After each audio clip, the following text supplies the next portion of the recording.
بسم الله الرحمن الرحيم.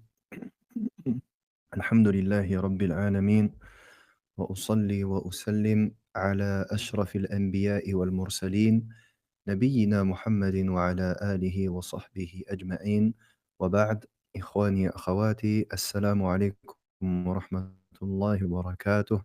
حياكم الله جميعا وبياكم، وأهلا ومرحبا بمن يريد العلم، ومرحبا بكم جميعا حفظكم الله تعالى. Qu'Allah subhanahu wa ta'ala vous préserve, qu'Allah subhanahu wa ta'ala nous accorde une science bénéfique et qui nous accorde la pratique de cette religion, sa mise en pratique. Continuons, Inch'Allah ta'ala, notre lecture de Ad-Durus al-Muhimma li'ammat al-Ummah de Sheikh al-Imam Muhammad Abdelaziz ibn Abdullah ibn Baz, rahimahullah ta'ala. Na'am. Et nous nous étions arrêtés donc. Nous étions avec les naam, sunan salah, les sunan de la salah. Inch'Allah ta'ala, nous continuons. Avant cela, j'aimerais dire deux choses. La première, c'est que l'on remercie Allah subhanahu wa ta'ala et qu'on le loue pour l'ensemble de ses bienfaits. Car le fait de pouvoir obéir à Allah Jalla wa ala, c'est un bienfait qui mérite de remercier Allah subhanahu wa ta'ala. Et parmi les plus grandes adorations, comme on l'a dit maintes et maintes fois, ou plutôt la plus grande adoration, après les choses qu'Allah Azza wa Jal a rendues obligatoires, c'est l'apprentissage de la science. Et donc l'apprentissage de la science fait partie des plus grands bienfaits d'Allah Azza wa Jal. La preuve de cela, le prophète sallallahu alayhi wa sallam nous dit dans le hadith connu: Man yuridillahu bihi khayran yufaqihu fid din. Celui à qui Allah veut du bien, il lui fait comprendre la religion. Il l'instruit en religion. Donc, le fait que la personne écoute des doros, lise des livres, se renseigne sur sa religion, essaye de lire, de mémoriser le Coran, de revenir aux ulama, de poser des questions, tout ce qui est de l'ordre de l'apprentissage de la religion, eh bien, ceci est un signe que Allah subhanahu wa ta'ala te veut du bien. Si tu fais partie de ces gens-là qui essayent d'apprendre, tant bien que mal, même si tu n'apprends pas des journées entières, mais que cela a une place dans ton quotidien et que cela a une place dans ton cœur, eh bien, réjouis-toi et rappelle-toi donc que c'est un bienfait d'Allah Jalla wa ala et que Allah te veut du bien.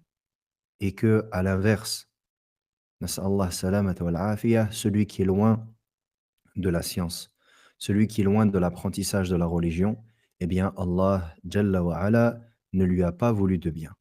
Et si Allah subhanahu wa ta'ala ne lui a pas voulu de bien, ce n'est pas parce qu'Allah Azza wa Jal est injuste.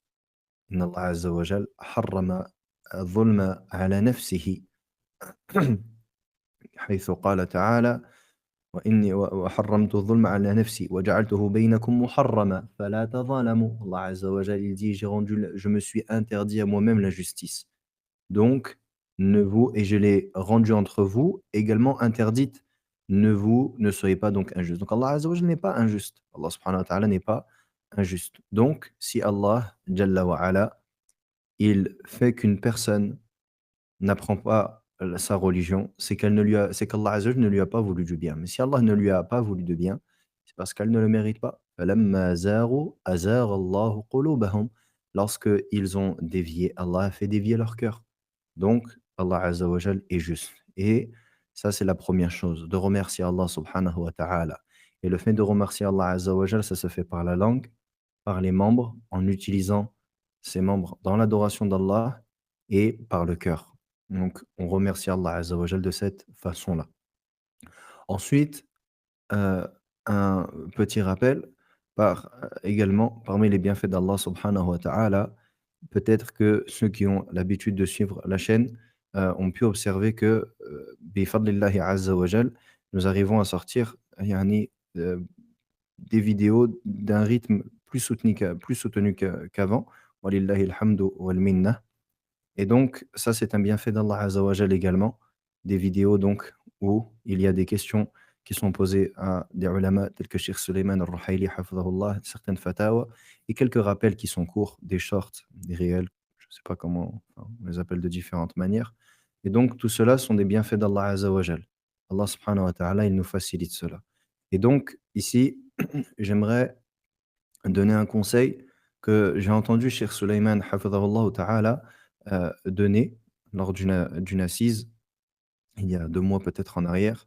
Et donc il parlait de cela et il disait que parmi les formes de djihad et parmi les formes d'effort de le sentier d'Allah subhanahu wa ta'ala qui sont extrêmement importantes, il y a le fait de propager ces vidéos-là, de propager les paroles des ulama et d'être une cause en cela. Et donc celui qui a la capa comme nous pouvons le faire, alhamdoulilah, de traduire et de d'apporter ça aux gens, alhamdoulilah, ceci est une chose, qui est un bienfait d'Allah et on le fait. Et le minimum qui puisse être fait, eh bien, c'est de partager et d'essayer de propager ça autour de vous. Je vous conseille, par exemple, de prendre les shorts qui durent 30 secondes, 40 secondes, de les télécharger et de les partager dans vos stories personnelles, sur votre WhatsApp, sur votre Telegram, et cetera. Et d'envoyer également à vos proches. Envoyez ces vidéos-là à vos proches, à vos familles, à vos amis, et cetera. Et le minimum, l'impact minimum que cela aura, c'est que les gens aient connaissance des ulama de la sunna.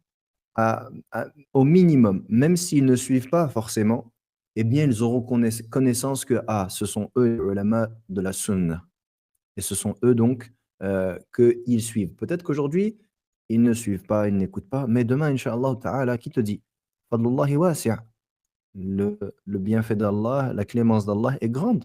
Donc, il se peut que demain, il soit guidé par ce biais-là. Et donc, toi, tu es une cause, bi'idhnillahi ta'ala. Tu es une cause en cela, par le fait de partager. Donc, partage, transfère à tes contacts. Euh, N'hésitez pas à faire des groupes de famille, sans mixité évidemment. Toutes ces choses-là où, yani, subhanallah, on essaye de propager le khair autour de nous. Et si chacun fait cet effort-là, de propager le khair, bi'idhnillahi ta'ala, les fruits seront immenses et la récolte sera fructueuse. Et donc, c'est pour cela que je vous enjoins vraiment à faire cela. Et c'est pour cela que ça, c'est une forme de da'wah. On ne demande pas aux gens d'enseigner, de faire des durous et encore moins de se mettre en avant alors que la personne est ignorante, comme on le voit de plus en plus malheureusement. Mais ce qui est à la portée de tout le monde, c'est de partager et de faire le conseil autant qu'on peut autour de nous. Et également, parmi les moyens, c'est de faire, par exemple, lorsque l'on partage des vidéos YouTube, donc comme vous avez pu le remarquer, on a une chaîne YouTube, walillahi alhamd, eh bien, c'est lorsque vous regardez la vidéo, de mettre un j'aime. Pourquoi? Parce que ça va permettre à l'algorithme de, heu, de faire en sorte que la vidéo, elle soit vue à plus de personnes. طيب. Et donc la propagation de la vidéo, elle sera plus importante. Et également, n'hésitez pas à mettre des commentaires, même un commentaire, jazakumullahu khairan, un dua pour le cheikh. Al-Muhim, ça, c'est des causes qui sont faciles et qui vont permettre à la vidéo, en fait, de prendre plus d'ampleur. Et nous, on ne cherche pas à faire des vues pour faire des vues, on n'est pas des youtubeurs, on n'est pas des influenceurs. On cherche par cela le fait que la parole des ulama, elle se propage. Et ce que je viens de vous dire, c'est exactement ce que, hem c'est exactement ce que, Cheikh Souleymane hafidhahullah ta'ala, il nous a conseillé il y a, quelque temps. Et quand c'est des vidéos YouTube, pas télécharger YouTube, tout bloquer, il y a que des vidéos non, de toute façon, les vidéos YouTube, elles sont longues. Généralement, les vidéos que je mets sur la chaîne YouTube, généralement, c'est des vidéos en format long. C'est des vidéos qui durent 3 minutes. Donc généralement, c'est pas des formats qui sont adaptés pour les stories, d'accord? Mais sinon, toutes les autres, vidéos courtes, vous pouvez les télécharger sur la chaîne Telegram. Je les partage toujours comme ça, yani en sur Telegram pour qu'elles puissent être téléchargées et ensuite, vous pouvez les mettre dans vos stories, et cetera, inch'Allah. Et sachez que les traductions qui sont sur la chaîne, c'est des traductions soit que j'ai faites moi-même ou que j'ai relues. Yani, je ne propage de personnes que je ne connais pas ou dont j'ai pas de lien personnel.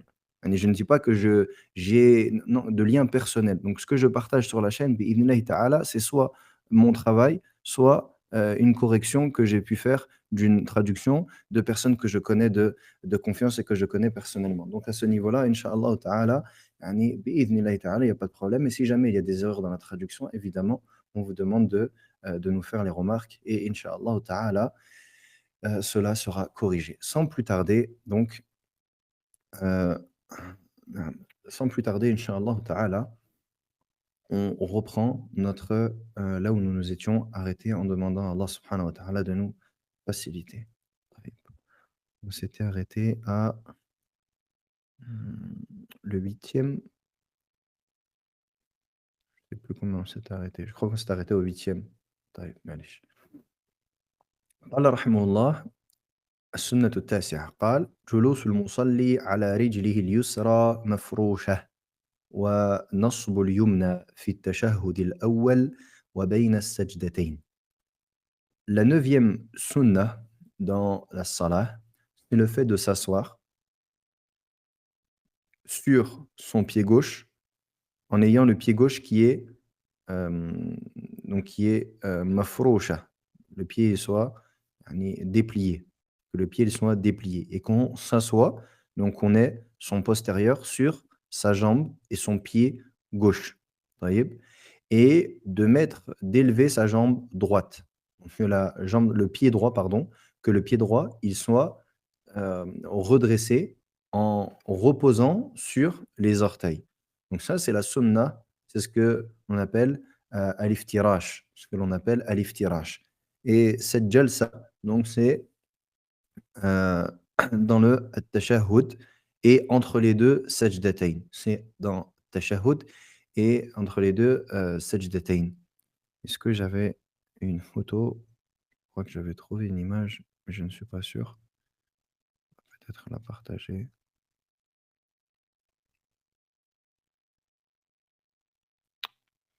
Non, j'arrive pas à retrouver. Non, je crois pas. طيب Inch'Allah, si j'arrive à trouver des images, des représentations, des illustrations, Inch'Allah ta'ala, j'essaierai de les envoyer. Inch'Allah, si j'arrive à trouver des illustrations. طيب. Ensuite, la 10e sunna, c'est at-tawarruk. At-tawarruk dans at-tashahhud al-akhir. التورك في التشهد الأخير في الرباعية والثلاثية وهو الجلوس على مقعدته وجعل رجله اليسرى تحت اليمنى ونصب اليمنى. Donc, التورك, c'est une autre position assise et cette position-là, elle est adoptée lors du dernier tashahhud d'une prière qui est de 4 ou de 3 unités. Donc les prières de 4 ou de 3 unités, le dernier tashahhud qui est accompli, on doit le faire avec cette position, qui est la suivante.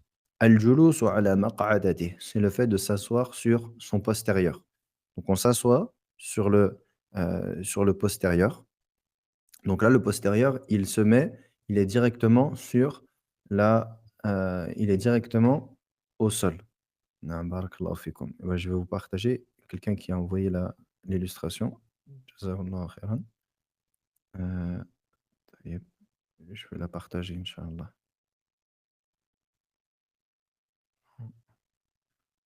Download, save. طيب.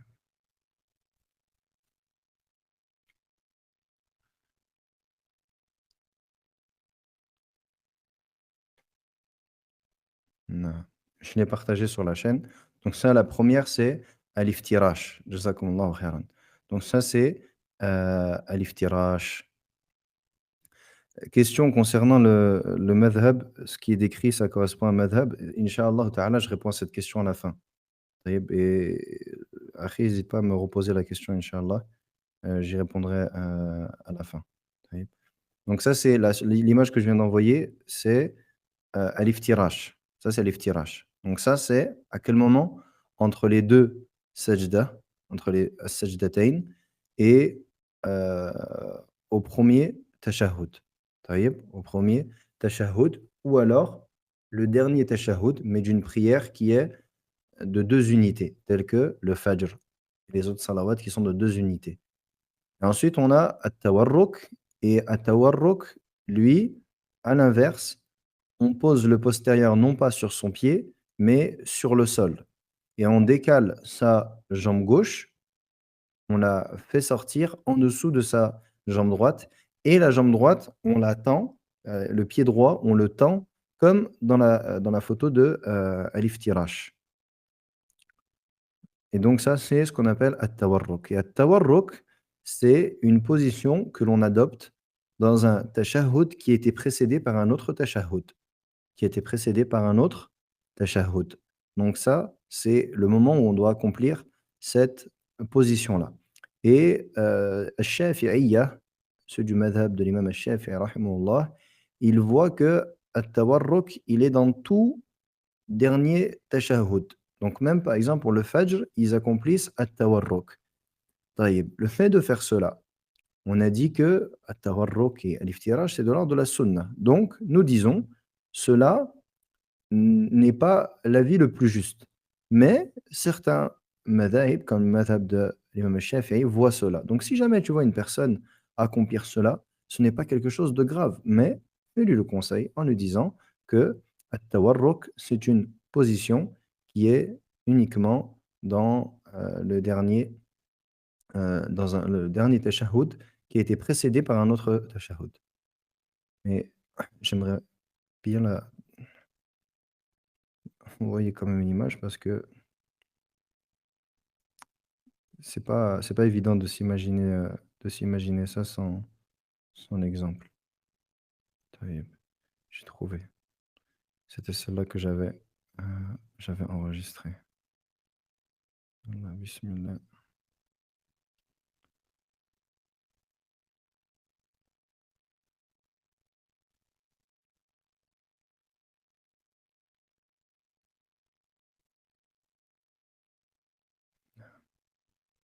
Hop,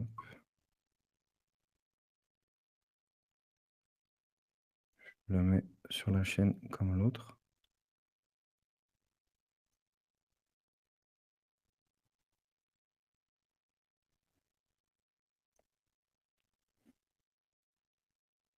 Naam. Donc là, je vous ai envoyé. Donc dessus, vous voyez, al-iftirash, c'est en haut à droite. En haut à droite, c'est ce qu'on appelle al-iftirash. Taïb. Ensuite, à gauche, c'est at-tawarruk. Donc ça, c'est la position de at-tawarruk. Donc, al-iftirash, il est à quel moment entre les deux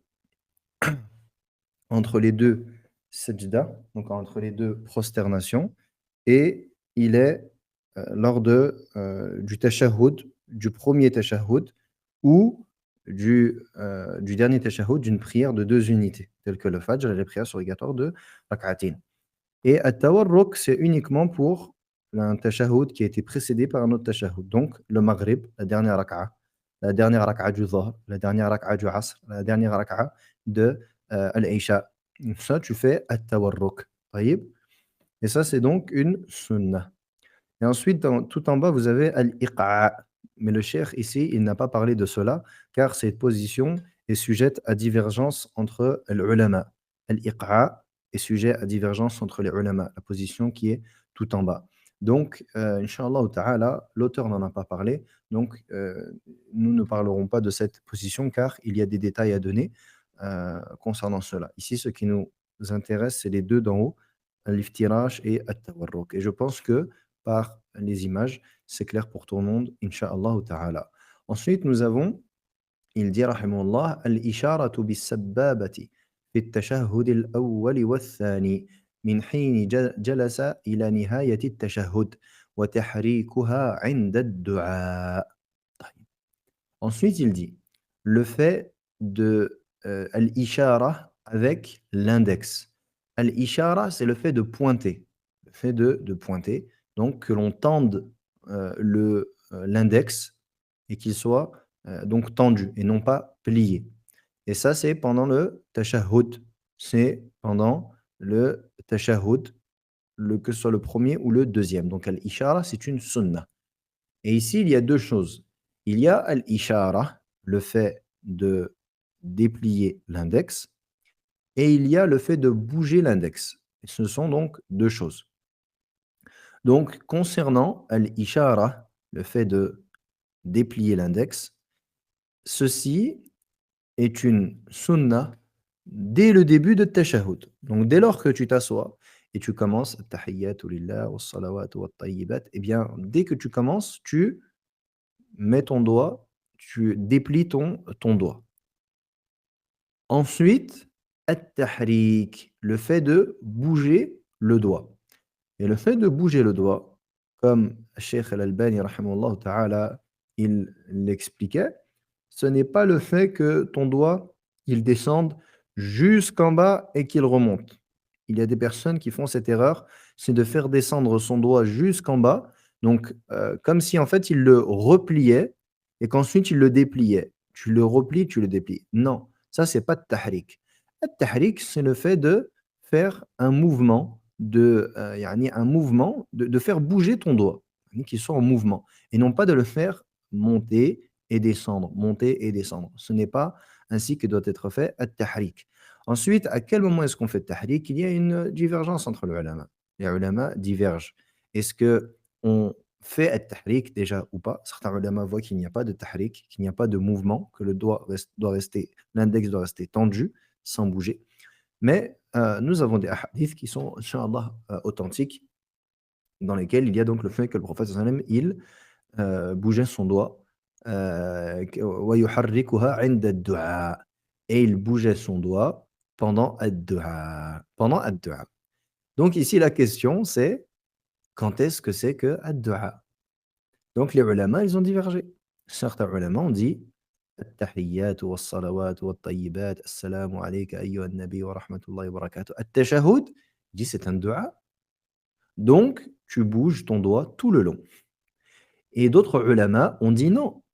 On dit il y a التشهد, ensuite il y a الصلاة على النبي, اللهم صل على محمد وعلى آل محمد, etc. Et ensuite il y a les invocations.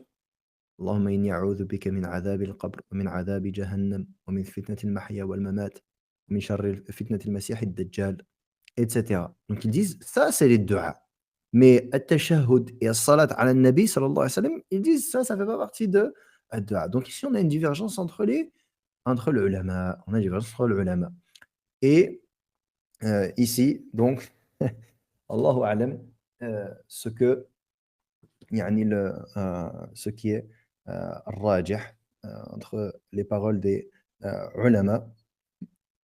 Ici, le cheikh, ce qui est apparent dans la parole de Cheikh Ibn Baz, rahimahullah ta'ala, c'est ad-du'a, c'est-à-dire après at-tashahhud et après as-salat ala nabi sallallahu alayhi wa sallam. Ça, c'est la parole de Cheikh Ibn Baz et la divergence est longue et nous n'avons pas le temps d'évoquer ces sujets-là yani en détail. Et dans tous les cas, ça reste une affaire qui est vaste, comme le rappellent les ulama. قال رحمه الله الصلاة والتبريك على محمد وآل محمد وعلى إبراهيم وآل إبراهيم. طيب. Ensuite, il dit as-salat, donc la prière et la bénédiction sur Muhammad sallallahu alayhi wa sallam et la famille de Muhammad et la famille sur Ibrahim et la famille d'Ibrahim. طيب. Ou les suiveurs d'Ibrahim.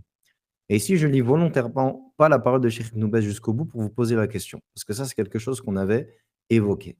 Ici, il dit que c'est une sunna. La salat sur le prophète, c'est Allahumma salli ala Muhammad wa ala ali Muhammad kama sallaita ala Ibrahim wa ala ali Ibrahim innaka hamidun majid. Allahumma barik ala Muhammadin wa ala ali Muhammad kama barakta ala Ibrahim wa ala ali Ibrahim innaka hamidun majid. Donc, as-salat, c'est ça. Donc, طيب. As-salat ala Nabi sallallahu alayhi wa sallam. Ici, à quel moment c'est une sunna? À quel moment c'est une sunna?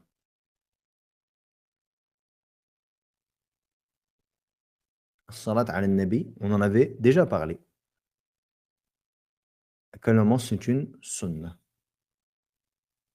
Ben, n'hésitez pas à répondre dans le bot, Inch'Allah ta'ala.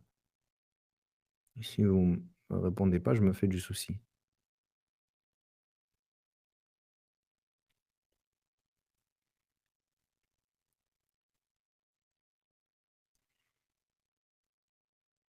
est-ce que as-salat ala nabi sallallahu alayhi wa sallam, c'est une sunnah dans le premier ou le deuxième tashahhud? C'est une sunnah dans le premier ou le deuxième tashahhud. Si je fais ma prière et que dans le deuxième tashahhud, je fais que at-tahiyyat wa as-salawat wa at-tayyibat, je fais que tashahhud et je ne fais pas salat ala nabi. Est-ce que ma prière elle est valide ou non? Donc à quel moment c'est une sunnah et à quel moment c'est une obligation?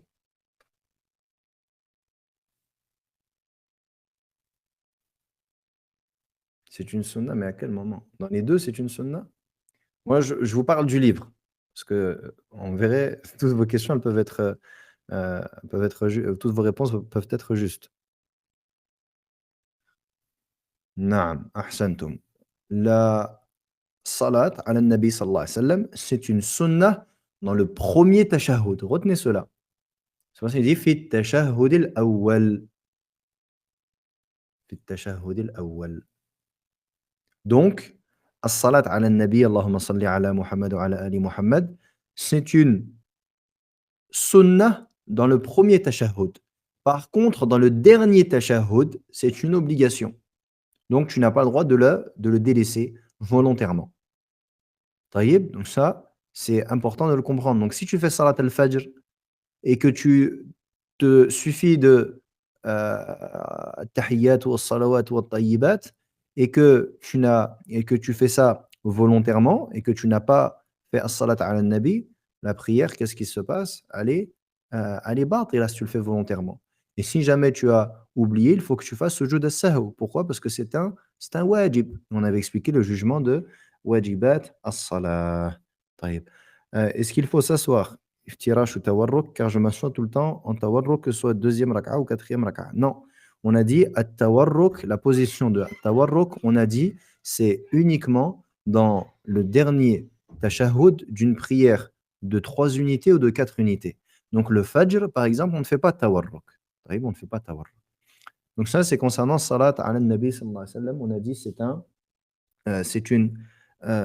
c'est une sunnah dans le premier tashahhud et dans le dernier tashahhud, c'est une obligation. Ça, c'est important de le retenir, inch'Allah. Non, je parle pas de at-tashahhud. Je parle de as-salat ala nabi. As-salat ala nabi, c'est pas un pilier. C'est un wajib. C'est un wajib. Mmh. Ensuite donc, heu, mmh.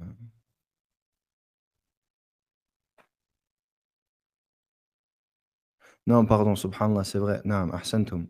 C'est une erreur de ma part. Naam, barakallahu fikum. Non, subhanallah, c'est une erreur. Naam, as-salat ala nabi sallallahu alayhi wa sallam heu, dans le dernier tashahhud, effectivement, c'est un rukn, c'est pas un wajib. On a vu que c'était un rukn. Naam, ahsantum, barakallahu fikum. Naam. طيب. Donc, dans tous les cas, ce que je disais, c'est ça, c'est que salat ala nabi, tu dois absolument la prononcer dans le dernier tashahhud. طيب. Ensuite, la 13e sunnah, ad-du'a fi at-tashahhud al-akhir. Ad-du'a. Ad-du'a dans le dernier tashahhud. Donc, le fait de faire des invocations, c'est une sunnah. Et c'était quelque chose d'important. Et ça, on l'a répété plusieurs fois. Yani, on a répété plusieurs fois que, malheureusement, subhanallah, beaucoup de personnes vont accomplir des innovations alors qu'on a des choses qui sont légiférées, qui sont meilleures.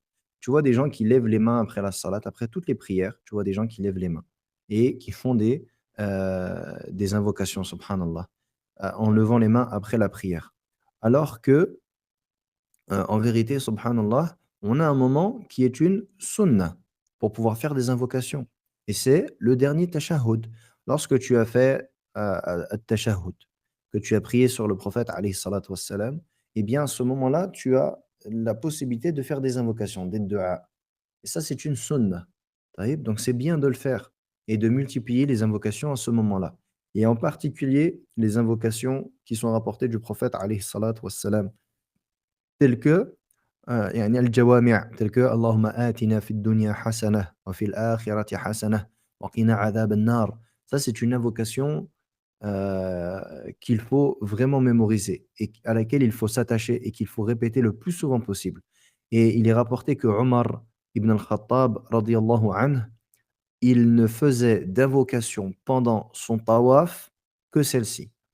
Il ne faisait d'invocation pendant tout son tawaf lorsqu'il accomplissait le tawaf autour de la Kaaba. Il ne faisait d'invocation que celle-ci, subhanallah. Allahumma atina fid dunya hasana wa fil akhirati hasana wa qina adhab an-nar. Et cette invocation, elle est jami'a, elle englobe toutes tes demandes. Tout ce que tu peux demander en vérité, ça c'est englobé dans cette invocation. Allahumma atina fid dunya hasana.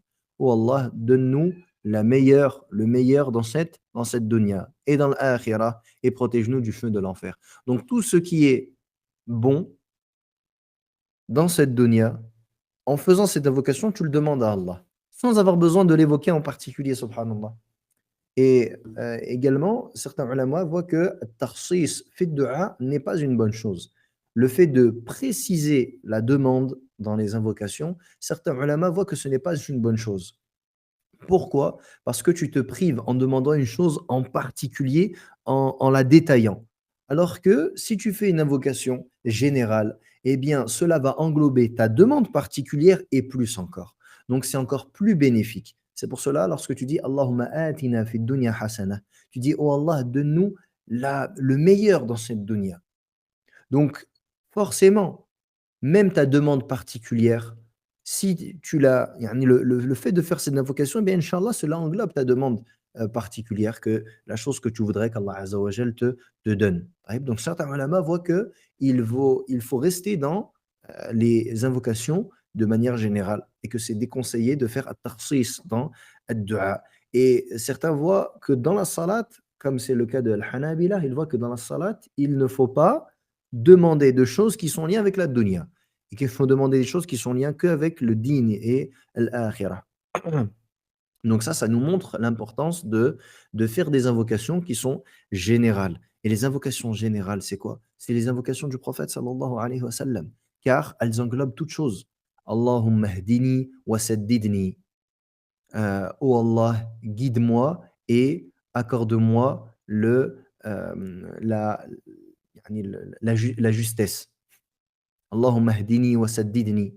اللهم إني أسألك المعافاة في الدنيا والآخرة. Oh Allah, je te demande le bien-être, al-mu'afa, le fait d'avoir un bien-être et le fait d'être épargné des mauvaises choses dans la dunya et dans l'akhirah. Yani, subhanallah, tout cela, c'est des invocations qui sont générales et elles sont meilleures parce qu'elles englobent tout. Elles englobent tout. Les invocations du Coran. ربنا هب لنا من أزواجنا وذرياتنا قرة أعين وجعلنا للمتقين إماما. Oh Allah, accorde-nous le bonheur de nos yeux dans notre descendance et nos épouses, et fais de nous des guides pour les pieux. Toutes ces invocations-là, Rabbi junubani wa baniya an na'budu al-asnam, oh Allah, éloigne-moi ainsi que ma descendance d'adorer les idoles. Yani toutes ces invocations-là, elles sont extrêmement importantes. C'est pour cela que je vous conseille d'apprendre les invocations. Apprenez toutes les semaines, apprends une invocation. Chaque semaine, c'est rien, ça ne va rien te coûter. Et ce n'est pas difficile. Apprends une invocation. Apprends une invocation qui est générale.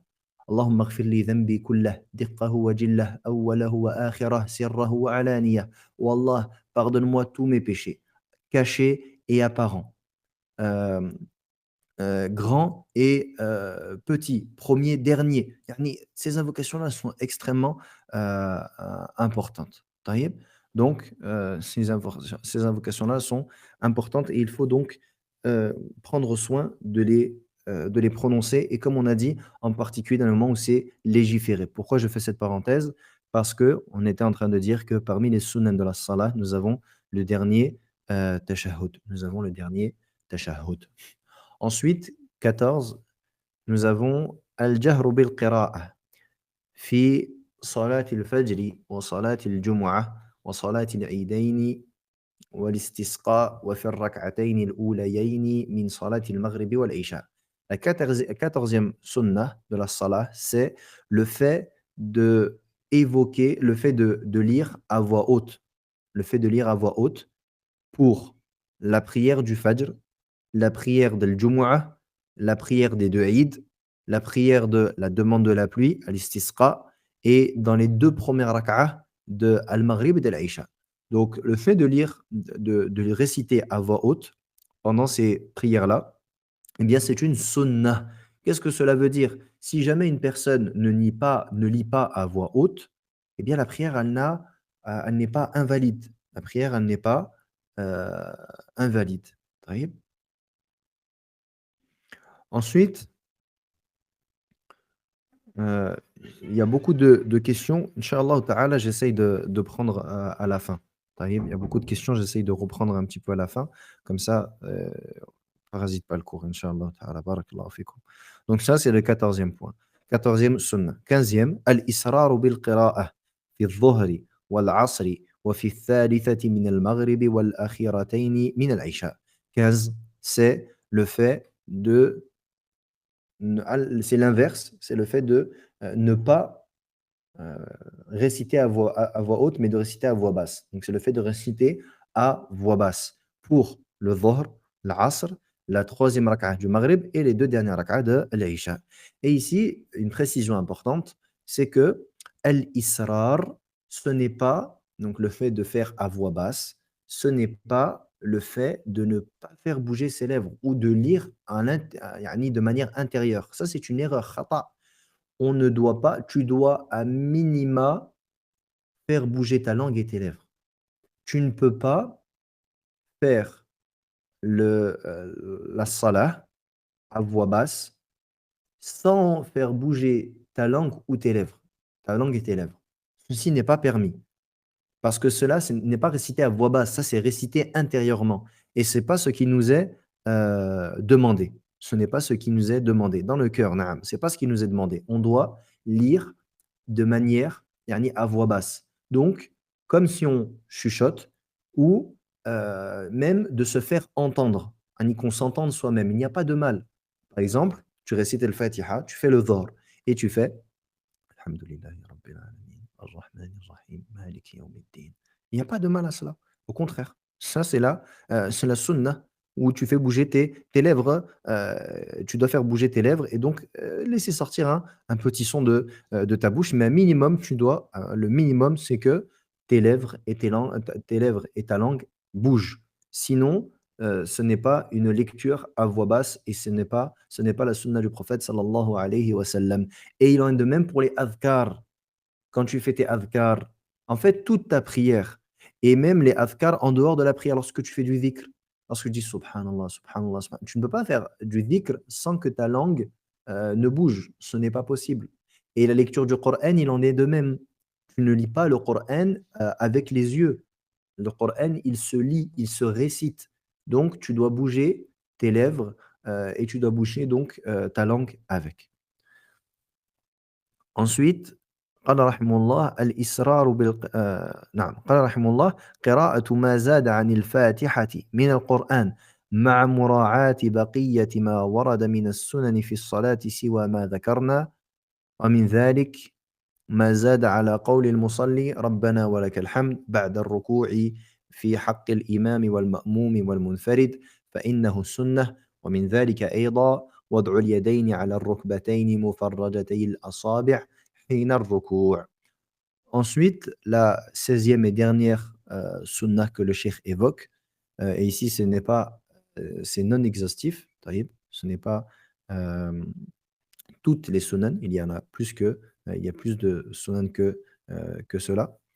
Donc il dit, c'est le fait de lire plus que al-Fatiha du Coran. Donc lorsque tu fais ta salah, la sunna c'est de rajouter en plus d'al-Fatiha pour les 2 premières rak'at. Les 2 premières rak'at. Donc lorsque tu accomplis le dhuhr, tu récites al-Fatiha, puis une autre sourate. Ensuite, à la deuxième raka'a, tu refais la même chose et les 2 dernières raka'a, qu'est-ce que tu fais? Tu récites que Al-Fatiha et de temps à autre, il est sunnah de réciter plus que le Fatiha dans les 2 dernières raka'at ou la dernière raka'a pour Al-Maghrib, par exemple. De temps à autre, c'est une sunnah et ceci est rapporté du prophète sallallahu alayhi wa sallam. Et donc, il n'y a pas de mal à cela. Et si jamais la personne elle rajoute, il n'y a pas de mal, ça n'annule pas la prière, ni n'implique sujud sahw. Il dit également le fait de rajouter, et il dit le shirk qu'il y a d'autres sunan qu'il est bien d'accomplir. Il dit parmi cela, le fait que tu rajoutes, lorsque tu dis Sami Allahu liman hamida, Rabbana wa lakal hamd, tu rajoutes Rabbana wa lakal hamd, hamdan kathiran tayyiban mubarakan fih, par exemple. Et tu rajoutes au niveau de l'invocation. Il dit, et pour l'imam, le ma'moum, celui qui est dirigé, et le munfarid, celui qui prie seul. Il dit car ceci est une sunna. Il dit par exemple, parmi les sunnan également, il y a le fait de mettre tes mains sur tes genoux lors du recours, de l'inclinaison, en écartant tes doigts lorsque tu fais ar-ruku'. Ça, c'est une sunnah. Yani ici, le cheikh, qu'est-ce qu'il dit? Il dit que ce qu'il a cité comme sunan, ce n'est pas toutes les sunan, et qu'il y a d'autres sunan. Et que plus tu vas rajouter de sunan dans ta salah, et plus tu vas perfectionner celle-ci. C'est pour cela que je vous dis, apprenez les invocations de la prière. Ouvrez les livres des invocations. Alhamdulillah, ils sont disponibles, traduits, et c'est disponible chez tout le monde. Prenez les livres des invocations et apprenez des invocations. Parfait à salah. Parfait à salah, ça fait combien d'années que tu pries? Alhamdulillah. Ja'alallah min al-musallin. Mais il faut que tu te poses des questions. Où est-ce que j'en suis? Est-ce que j'ai avancé? Est-ce que je fais plus qu'avant? Etc. Donc ça, c'était concernant les sunan de la salah, comme le cheikh les a cités. Et dans le cours prochain, Inch'Allah Ta'ala, nous verrons mubtilat salah, les annulatifs de la prière. Les annulatifs de la prière. Taïb. Donc j'essaie de reprendre quelques questions qui ont été posées. Taïb. Alors la première question qui avait été posée, j'ai dit que j'y répondrai plus tard, c'est non. Salam alaikum, j'aimerais savoir ce qui est décrit de la prière répond à un madhab particulier. Aussi, est-ce qu'il est obligatoire de suivre un madhab pour toutes les étapes de la prière? Barakallahu fikum. Ce point-là, donc concernant ce que le cheikh, rahimahullah, Cheikh Ibn Baz, il décrit ici, la plupart de ce que le cheikh, ce sur quoi le cheikh il s'appuie, comme c'est le cas pour, on va dire l'ensemble des mashayikh ici en Saoudia, ils sont Hanabila. Ils suivent le madhab de l'imam Ahmed, dans l'ensemble. Sauf que ce ne sont pas des muqallidah ou des muqallidoun. Ils ne suivent pas le madhab sur tous les points. Pourquoi? Parce que la finalité, c'est ad-dalil. La finalité, c'est ad-dalil, ce sur quoi repose la preuve. Et ici, il y a des choses qui ne sont pas, sur lesquelles on trouve qu'il y a des preuves qui sont plus fortes et qui nous montrent que ce qui est dans un autre madhab est plus fort que ce qui est rapporté dans le madhab, par exemple, de l'imam Ahmed. Et donc, Cheikh Ibn Baz, rahimahullah ta'ala, c'est un imam. Donc ça, ce que l'on lit, le c'est un ouvrage de Cheikh Ibn Baz, rahimahullah. Cheikh Ibn Baz, c'est un imam, c'est un mujtahid. Le mujtahid, c'est celui qui a la capacité d'émettre des avis religieux sans se cantonner à un madhab ou la parole d'un alim en particulier. C'est-à-dire qu'il tire son jugement religieux directement de la preuve, sans rentrer dans taqlid, dans le suivisme. C'est-à-dire qu'il suit parce que il a vu que le tel madhab, tel alim, il a cet avis-là. Cheikh Ibn Baz, il ne fait pas partie de cette catégorie. Cheikh Ibn Baz, il fait partie de la catégorie, de la haute catégorie qui est al-ijtihad, ceux qui ont al-ijtihad. Donc ici, la plupart de ce que l'on lit concernant le fiqh, ça repose sur le madhab de l'imam Ahmed. Vous voyez. Donc ça, mais pas à 100%, car comme je l'ai expliqué, que ce soit Cheikh Ibn Baz, Cheikh Al-Fawzan, Cheikh Al-Uthaymin, les autres ulama de Al-Mamlaka qui sont dans l'ensemble Hanabila. Dans l'ensemble, ils sont Hanabila, ils suivent le madhab de l'imam Ahmed. Mais ils ne se cantonnent pas au madhab de l'imam Ahmed. Et les preuves sont ouvrez n'importe quelle explication des ulama concernant le fiqh, que ce parmi les ulama que je viens de citer tout de suite, et vous verrez qu'ils sortent du madhab. Ils sortent du madhab, tous. Et ça, c'est bien connu de ces derniers. Na. Ensuite, est-ce qu'il est obligatoire de suivre un madhab pour toutes les étapes de la prière? Non, ce n'est pas obligatoire.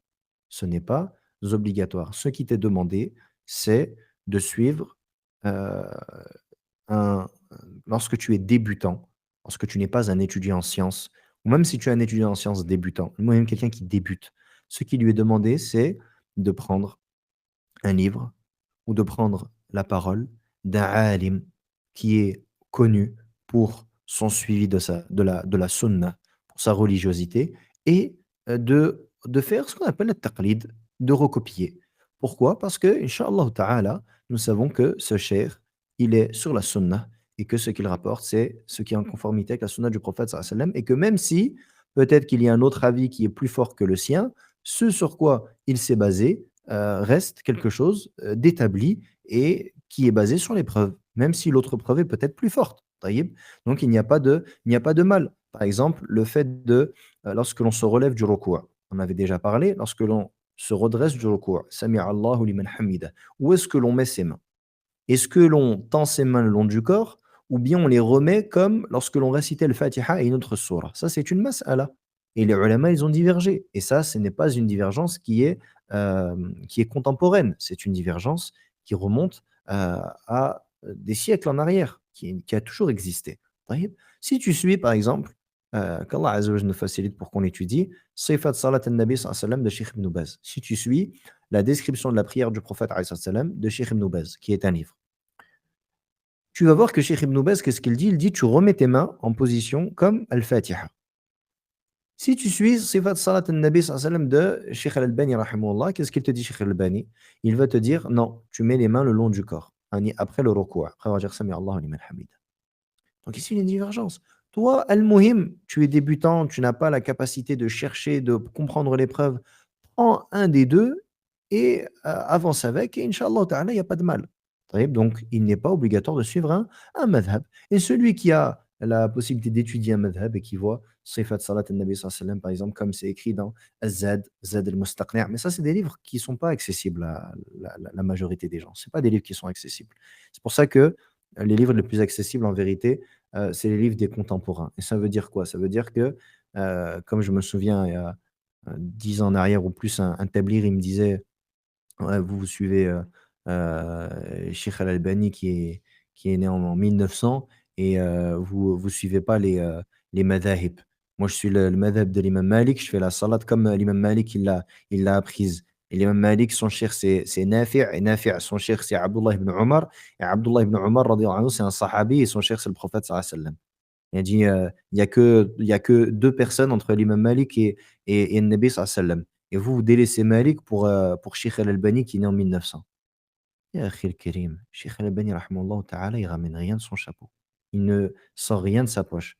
Cheikh Al-Albani rahimahullah, il te ramène des ahadiths qui sont authentiques, qui remontent au prophète sallallahu alayhi wa sallam. Où est le mal? Et Cheikh Al-Albani rahimahullah, il m'explique d'une manière que moi je peux comprendre à mon époque. Où est le mal? Il n'y a pas de mal. Taïb, donc ça c'est concernant cette, question-là.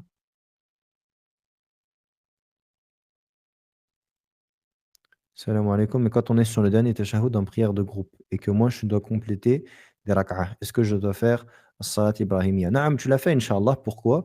Parce que, tu ne restes pas silencieux. Si toi tu fais le dernier tashahhud et que tu as des prières à rattraper, donc pour toi, admettons que la dernière rak'a de l'imam, tu es arrivé pour le dhuhr, tu es arrivé en retard et que, le dernier tashahhud pour toi c'est ton premier er tashahhud puisque tu as raté 2 rak'ah. Eh bien, à ce moment-là, on te dit: «Naam, fais salat al-ibrahimiyya». Pourquoi? Parce que l'imam, il va prendre du temps. Toi, qu'est-ce que tu fais? Tu restes silencieux? Non, tu ne restes pas silencieux, car il n'y a pas de soukout dans la salat. Donc, tu fais, salat ala nabi sallallahu alayhi wa sallam et tu peux même faire des invocations, inch'Allah ta'ala. Ça, je vais poser la question à Cheikh Talat, naam. Ensuite, une autre question.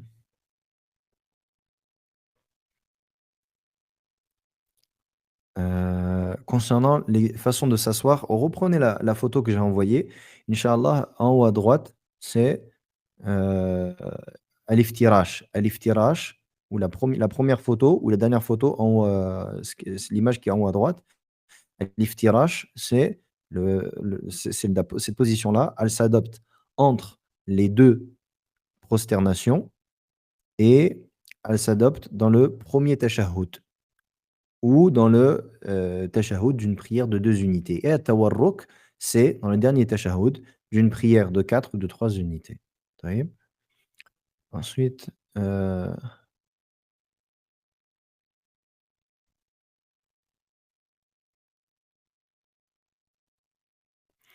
concernant une vidéo, Allahu a'lam, je crois qu'il y a une vidéo de Cheikh, heu, Aziz Farhan, hem, Al-Anazi, dans laquelle il accomplit la salah et d'autres aussi, il me semble, parmi les mashayikh, Cheikh Mohammed Ben Ramzan, il y avait le wudu, je crois qu'il a la salat aussi. Allahu a'lam. طيب. Ensuite, une autre question.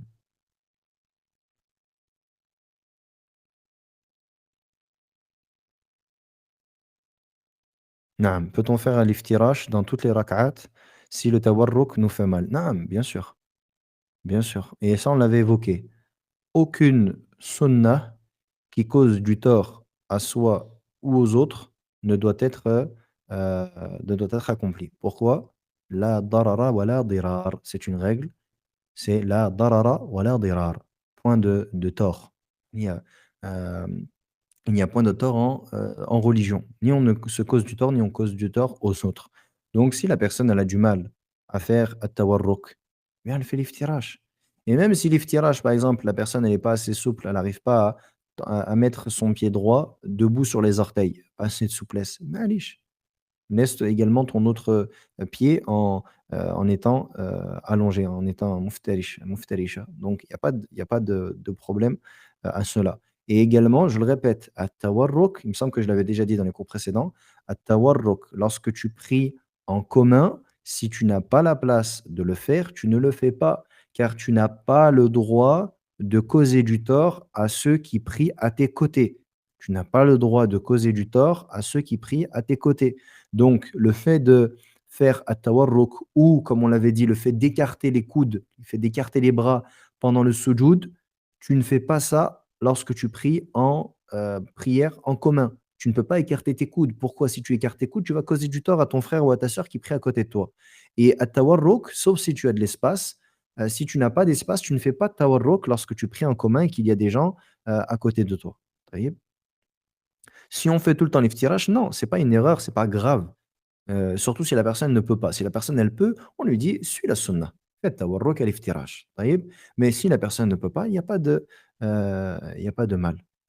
Inch'Allah pour, sujoud as-sahw, qu'Allah subhanahu wa ta'ala nous facilite, et quelqu'un demande si on pourrait faire un cours là-dessus, qu'Allah azza wa jalla nous facilite, heu pour qu'on fasse la traduction de, la risala de Cheikh Ibn al-Uthaymin rahimahullah sur Sujud as-Sahw. Car il a une risala qui est très bien sur Sujud as-Sahw. Qu'Allah Azza wa Jalla nous facilite et on espère qu'on pourra, la faire, et également qu'on pourra faire une risala de, Sifat Salat an-Nabi sallallahu alayhi wa sallam, la description de la prière du prophète alayhi salatu wa salam, de Cheikh Ibn Baz ou bien de Cheikh Ibn de Cheikh, Al-Albani rahimahullah.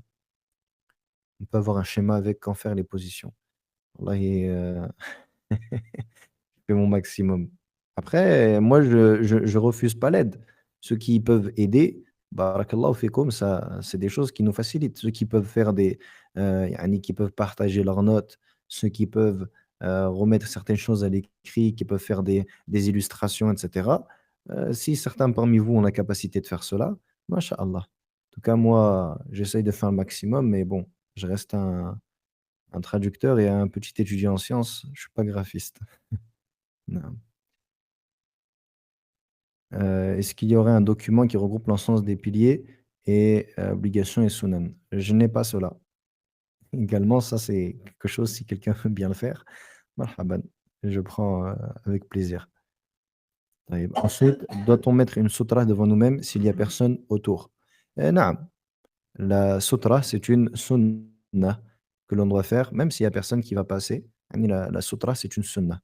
Donc, la sutra, c'est le fait de mettre quelque chose en face de soi lorsque l'on accomplit la prière. De mettre quelque chose qui est de la taille d'une coudée en face de soi, alors pour accomplir la prière afin que la personne, qui passe derrière cet objet-là, c'est-à-dire cette soutra, ne soit pas considérée comme ayant coupé la prière de la personne, yani plutôt en étant, passant devant la prière, la personne.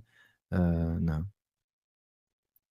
Je suis graphiste, si je peux vous aider avec plaisir. Ah, barakallahu fikoum, inch'Allah ta'ala. Si vous êtes, partant, ce serait, quelque chose de, très bien. Jazakallahu khairan. Une soutra, ça peut être quelque chose de minime. Exemple, un sac à main. Non, mais un sac à main qui a, pas un petit porte-monnaie, parce que les femmes, elles ont ces petits sacs à main tout petits qui ressemblent à des porte-monnaies. Pas ça, ça c'est trop petit. Mais un sac à main qui a une certaine taille, naam, c'est une soutra. Un prieur, une personne qui est devant soi, qui est assise en face de nous, compris derrière lui, cette personne, elle représentera une soutra. Qu'est-ce qu'il y a également? Un pilier, les piliers de la mosquée, un mur, un bâton, un pied de chaise, toutes ces choses-là, ça représente une soutra. Al-Mouhim, la soutra, c'est ça. La prière est tout de même valide, même si une personne passe. Naam, s'il n'y a pas de soutra, la prière, elle est valide, inch'Allah, parce que ar-rajih, la parole la plus juste, wallahu a'lam, c'est que la soutra, c'est une, sunnah. C'est une sunnah. Mmh. طيب جزاكم الله طيب. لعلنا نكتفي بذلك. إن شاء الله تعالى, on s'arrête là pour aujourd'hui. Et dimanche, Inch'Allah ta'ala, si tout se passe bien, nous ferons notre cours sur Al-Arba'in Al-Nawawiyya, les 40 hadiths de Al-Nawawi. Barakallahu fikum wa jazakumullahu khayran. حفظكم الله سبحانك اللهم وبحمدك أشهد أن لا إله إلا أنت أستغفرك وأتوب إليك والسلام عليكم ورحمة الله وبركاته